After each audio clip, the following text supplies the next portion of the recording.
सारे सैटेलाइट्स ने अब काम करना बंद कर दिया है, ये किसी काम के नहीं है और अब इनका कचरा पृथ्वी के वायुमंडल में ऐसे ही तैर रहा है। और हमारी पृथ्वी के चारों तरफ किस तरह का ट्रैफिक जैम लगा हुआ है वो आप इन तस्वीरों में आज देख सकते हैं। पृथ्वी के वायुमंडल में सैटेलाइट्स और रॉकेट्स का जो कचरा है वो 10 करोड़ टुकड़ों से ज्यादा में बटा हुआ है। इनमें 23,000 टुकड़े आकार में 10 सेंटीमीटर से बड़े हैं, 5 लाख टुकड़े 1 सेंटीमीटर के बराबर हैं और 10 करोड़ टुकड़े ऐसे हैं जो 0.01 सेंटीमीटर जितने हैं।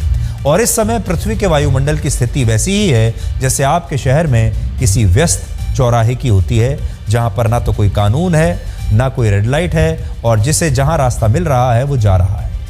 अंतरिक्ष के इस कचरे के लिए जो देश सबसे ज्यादा जिम्मेदार है वो है रशिया।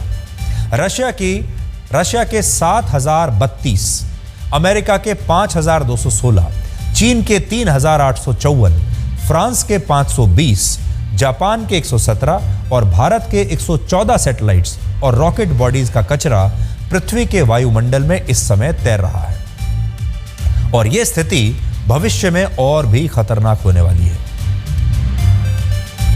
वर्ष 1970 में पृथ्वी में मौजूद सैटेलाइट्स की संख्या 100 से भी कम थी जो पृथ्वी के आसपास मौजूद थे, लेकिन 53 वर्षों के बाद आज अंतरिक्ष में 8,000 से भी ज्यादा सैटेलाइट्स हैं और आने वाले 10 वर्षों में अलग अलग देश और प्राइवेट कंपनियां 1 लाख और सैटेलाइट्स पृथ्वी के वायुमंडल में स्थापित करने वाली हैं। सोचिए, 1 लाख सैटेलाइट्स। नासा का अनुमान है कि जैसे सड़क पर ट्रैफिक जैम से सड़क दुर्घटनाएं होती हैं, वैसे ही अंतरिक्ष में भी कचरा बढ़ने से अलग अलग ऑब्जेक्ट्स के बीच टक्कर होने की संभावनाएं बढ़ जाएंगी और इससे एक ऐसी स्थिति पैदा होगी जिसे हम केस्लर सिंड्रोम कहते हैं।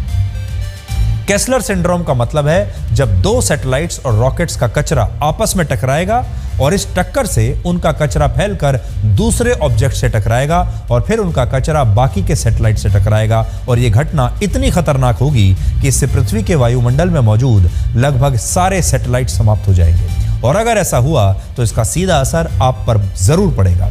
आप अभी जो मोबाइल फोन का इस्तेमाल करते हैं उसका पूरा नेटवर्क, आप जो इंटरनेट इस्तेमाल करते हैं, ये सब कुछ सैटेलाइट पर निर्भर करता है। आपको यकीन नहीं होगा, आज ये जो सैटेलाइट्स हैं यही आपकी लाइफ लाइन है। यानी आपका मोबाइल फ़ोन, आपका टीवी, आपके बाकी इलेक्ट्रॉनिक गैजेट्स आपके किसी काम के नहीं रहेंगे। इंसान मौसम का पूर्वानुमान नहीं लगा पाएगा, जिससे किसान भी प्रभावित होंगे। इसके अलावा इससे डिफेंस ऑपरेशंस पर असर पड़ेगा। हवाई जहाज़ जो चलते हैं